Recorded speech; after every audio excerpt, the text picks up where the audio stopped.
తెలంగాణ రాష్ట్రంలో Congress party CPI అలయన్స్‌లో 65 సీట్లు వచ్చినాయి. 64 సీట్లు కాంగ్రెస్‌కి, ఒక సీటు సిపిఐకి వచ్చింది. అయినప్పటికి కూడా బీఆర్ఎస్ పార్టీ నుంచి 10 మందిని ఇప్పటికే చేర్చుకున్నటువంటి సందర్భాన్ని చూస్తున్నాం. ఈ చేరికలను ఎట్లా చూడొచ్చంటారు? అసలు ఈ చేరికలు అవసరం ఉందంటారా ఇక్కడ ఉన్నటువంటి ప్రభుత్వానికి? అంటే దీంట్లో ఏమైపోయిందంటే, హ్మ్. ఈ రాజకీయ నాయకులు ఎన్నుకున్న ఎమ్మెల్యేలు స్థిరంగా ఒక పార్టీతో ఉంటారు అనే నమ్మకం లేదు. ఓకే.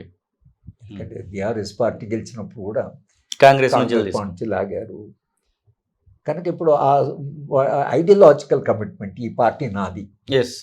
ఈ పార్టీ ఓడిపోతే నేను అది పట్టుకునే పరిణామాలను ఉంటారు. ఎదుర్కొంటాను, పార్టీ గెలిస్తే హ్మ్. నేను ప్రజలకు సేవ చేస్తాను. ప్రజలకు సేవ అనేది లేనే లేదు. హ్మ్. ఇప్పుడు వాళ్ళ అంటే వాళ్ళ కాన్షియస్నెస్ లేదు ఇప్పుడు ఉన్న ఓకే. నాయకులు. ఎవరు ఎప్పుడు ఎక్కడ దుంకుతారో తెలియనటువంటి ఒక పరిస్థితి. హ్మ్. దానివల్ల ఏమైంది, కాంగ్రెస్ పార్టీకి మెజారిటీ వచ్చినా హ్మ్. వీళ్ళు మేము 2 నెలల్లో మీ ప్రభుత్వాన్ని ఊరగొడతాం, 3 నెలల్లో ప్రభుత్వాన్ని వీళ్ళు అంటున్నారు. అంటే ఏమిటి, మీ నుంచి 20 మందిని ఇక్కడ లాక్కొని భారతీయ మేము జనతా పార్టీ టీఆర్ వాళ్ళకు ఎన్ని సీట్లు ఉన్నాయి హ్మ్. సరే తీసుకొని వీళ్ళ నుంచి 20 మందిని తీసుకొని మేము ప్రభుత్వం, అది మహారాష్ట్రలో జరిగింది. అవును. కనుక జరిగింది కాబట్టి వీళ్ళ అనుభవం ఏంటంటే, వీళ్ళు ఎప్పుడు దుంకుతారు అనేటువంటిది వాళ్ళ ఎమ్మెల్యేల మీద వాళ్ళకు పూర్తి నమ్మకం లేదు. హ్మ్. ఈ ఎమ్మెల్యే ఎప్పుడు ఎక్కడ పోతాడు, ఆ Yes. పార్టీకి నమ్మకం లేదు, ఈ పార్టీ. పార్టీ ఎవరికి నమ్మకం, తమ ఎమ్మెల్యేలు తమతో ఉంటారని నమ్మకం లేదు. ఒక కాలంలో కాంగ్రెస్ పార్టీ అంటే హ్మ్. ఓడిపోయినా గెలిచినా యెస్. ఆ పార్టీని పట్టుకొని పట్టుకొని. నిలబడి జీవితాంతము పార్టీతో ఉన్న వాళ్ళు ఉన్నారు. అవును. అట్లా జీవితాంతం కమిట్మెంట్ లేదు. కనుక ఇప్పుడు ఆ పార్టీ వీళ్ళ నుంచి లాగుతుందా, వీళ్ళ పార్టీ వాళ్ళ నుంచి లాగుతుందా అనే ప్రశ్న వచ్చినప్పుడు కాంగ్రెస్ పార్టీ అధికారంలో. హ్మ్.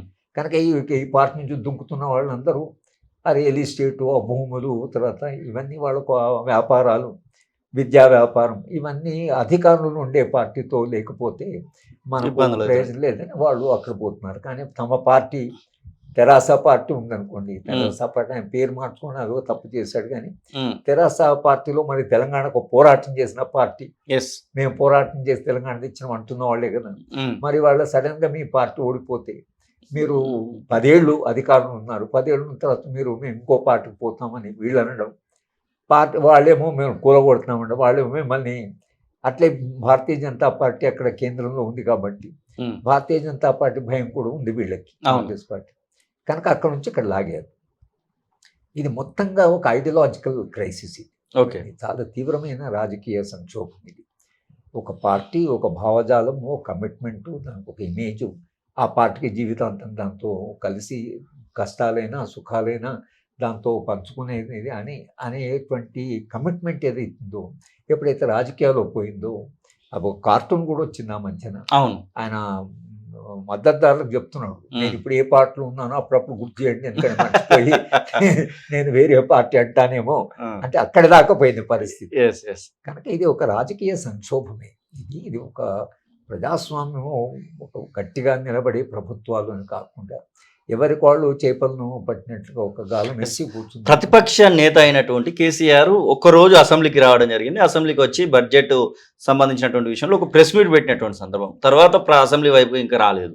అసలు ప్రతిపక్ష నేతకు సంబంధించినటువంటి విషయంలో ఎలాంటి క్యారెక్టర్ ఉంటే బాగుంటుంది అనుకుంటున్నారు? కేసీఆర్ విషయంలో మాట్లాడాలని అంటే కేసీఆర్కు ఏమైందంటే, ఆయనకు 10 ఏళ్ళు సీఎం ఉన్నారు. ఒక అవిచ్ఛిన్నమైన, అంటే ఆయనకు ప్రశ్నే లేదు కదా, మొత్తం ఆయనే పవర్ సెంటర్ కదా. అవును. అంత పవర్ కాకుండా క్యాబినెట్ చాలా స్ట్రాంగ్ ఉండి రాజకీయ పార్టీ స్ట్రాంగ్ ఓడిపోతే దాన్ని అంగీకరిస్తారు, సరే మళ్ళీ మనకు అవకాశం ప్రజలు ఇస్తారు అనే విశ్వాసంతో ఉంటారు. హ్మ్. కానీ అంత అధికారము చెలాయించిన వాళ్ళకి ఆ అధికారం పోతూనే వాళ్ళు చాలా అంటే తీవ్రమైన సంక్షోభంలో పడిపోతారు. అవును. నిన్నటిదాకా అంత ఏది చెప్తే అది జరిగింది, ఇవాళ మనం ఏమి కాకుండా పోయామని. అది రాజకీయాల్లో ఎప్పుడు ఆ సంసిద్ధత ఉండాలి. ఓకే. ఇందిరా గాంధీ కూడా ఓడిపోయింది, Hmm. ఓడిపోతే మళ్ళీ 3 ఏళ్ళ తర్వాత మళ్ళీ వచ్చింది. యెస్. కానీ ఆ సంసిద్ధత లేకపోవడం వలన ఆయన చాలా అప్సెట్ అయ్యాడు. హ్మ్.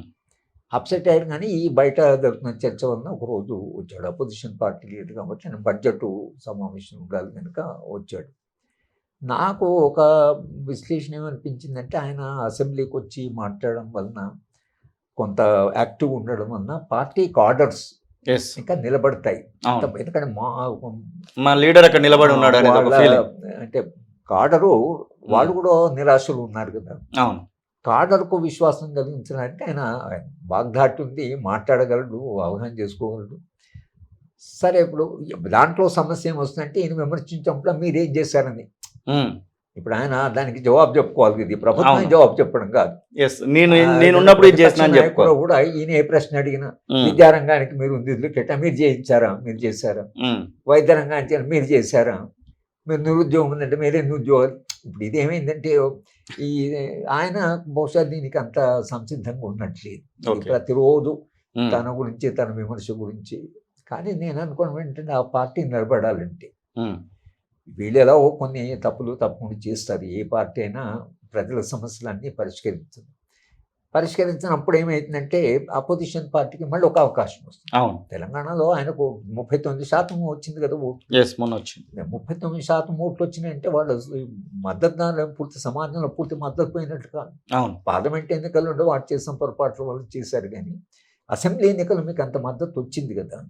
మరి అంత మద్దతు వచ్చినప్పుడు మీకెందుకు అంత విశ్వాసం లేదు? ప్రజలు మమ్మల్ని పూర్తిగా వాళ్ళు మమ్మల్ని విస్మరించలేదు. తిరస్కరించలేదు అవును. కనుక మేము మళ్ళీ అధికారంలోకి వస్తామనేటువంటి నమ్మకము ఎందుకు పార్టీ కోల్పోయింది అనేటువంటి ప్రధాన కారణం. కనుక నేను వస్తాడని అనుకున్నా, కానీ ఆయన రాకపోతే అది ఆయనకే నష్టం కాదు, పార్టీ కూడా చాలా నష్టం అవుతుంది. ఓకే. అదే కాకుండా ఒక బలమైన ప్రతిపక్ష నాయకుడు అసెంబ్లీలో ఉంటాడు వలన ప్రభుత్వం కూడా కొంత జాగ్రత్తగా ఉంటుంది. ఎస్. ఎందుకంటే కేసీఆర్ అంటే అది ఏమైపోయింది, ఈయన ఆ వర్కింగ్ స్టైల్లో అది ఆయన చుట్టూ ఉన్నటువంటి, ఇప్పుడు నవీన్ పట్నాయక్ ఓడిపోయాడు, అవును. కానీ నవీన్ పట్నాయక్ అసెంబ్లీలో ఎంటర్ అవుతుంది ఉమ్, మంత్రులతో సహా అందరినీ గౌరవంగా ఆయన ఆహ్వానించారు. ఎస్. అంటే ఆయన మీద గౌరవం ఇంకా ఉంది అలానే. ఉమ్, కనుక ఇప్పుడు కేసీఆర్ విషయంలో కూడా పూర్తిగా ఆయన నిరాకరించేటువంటి ఏదో చేశాడు, ఉద్యమ నిర్మాణం చేశాడు. అంత ఉద్యమ నిర్మాణం చేసిన వాడికి తన మీద తనకు విశ్వాసం, తన పార్టీ మీద విశ్వాసం ఉమ్, ఉండి ఆయన తప్పకుండా ఈ ప్రభుత్వాన్ని ప్రశ్నించాల్సిందే. ప్రశ్నించడము, లేదా ఆయన ఏమనుకుంటున్నాడు ప్రజలకు తెలియాలి కదా. అవును. ఏమనుకో ఆయన చేసిన తప్పులు ఉన్నాయి, ఎస్. ఆ తప్పులని మేము దిద్దుకుంటున్నాం, ఉమ్, ఈ తప్పులు మళ్ళీ జరగవు అని పార్టీ అనవలసి వస్తుంది. అవును. అనకపోతే ప్రజలకు విశ్వాసం రాదు. కనుక అసలు అది ఆయన అసెంబ్లీని అటెండ్ చేసి ఒక బలమైన ప్రతిపక్షంగా ఉంటే మళ్ళీ ఒక అవకాశం వచ్చేటువంటిది తప్పకుండా ఉంటుంది. ఎస్. ఎందుకంటే కాంగ్రెస్ పార్టీ సక్సెస్ఫుల్గా ప్రజల యొక్క ఆమోదం పొంది ప్రజాస్వామ్యంగా హక్కులన్నీ కాపాడి అట్లా చేసేటువంటి ఆ దిశ మనకు కనిపించడం లేదు. ఓకే. కనుక ప్రజలు మళ్ళీ ఒక ఆల్టర్నేటివ్ కొరకు చూస్తారు. అప్పుడు కేసీఆర్ కనబడే అవకాశం. సడన్ గా కేసీఆర్, ఎందుకంటే ఈయన కొన్ని స్కీమ్స్ అవి చేశాడు, ఎస్. మంచినీళ్ళు ఇచ్చాడు గ్రామాలకి, అన్ని చోట మైన్ ఇరిగేషను, చెరువులు వాటిని పునరుద్ధరించాడు, ప్రాజెక్ట్ కట్టాడు, తర్వాత సంక్షేమ కార్యక్రమాలు ఆయన చేయగలిగాడు. చాలా వరకు చేశాడు. ప్రజల్లో ఇంకా కొంచెం గుడ్ విల్ కూడా ఉంది పార్టీకి పూర్తిగా. కానీ ఇప్పుడు ఆయన పరిస్థితి ఒకటి, ఇప్పుడు ఈ వస్తాడా రాడా, నా దృష్టిలో అలాంటి వాళ్ళు రావాలి, మాట్లాడాలి, తాము చాలా తప్పులు చేశారు, తప్పులు చేసిన అనేది ప్రజలకు విశ్వాసం కలగాలి. మళ్ళీ ఇలా పొరపాటు నుంచి ఈ పార్టీ దిద్దుకొని రేపు మళ్ళీ ఒకవేళ అవకాశం వస్తే ఆ పొరపాటు చెయ్యరు అనేటువంటిది ఒకవేళ మనం ఆ విశ్వాసాన్ని కలిగించగలిగితే ఒక బలమైన ప్రతిపక్ష నాయకుడు అన్నా కూడా అధికారమే. అవును. ఆయనకు క్యాబినెట్ ర్యాంక్ ఉంటుంది, కూడా అధికారమే, పూర్తి అధికారం పోయినట్లు కాదు. కానీ మరి ప్రతిపక్ష నాయకుడిగా ఆ మాత్రమే అధికారం ఏదైతుందో, ఆ పవర్ ఏదైతుందో దాన్ని ప్రజల తరఫున మాట్లాడాలి. అసలైన తొలి వెలుగు. ఫాలో వాట్సాప్ @తొలి వెలుగు official.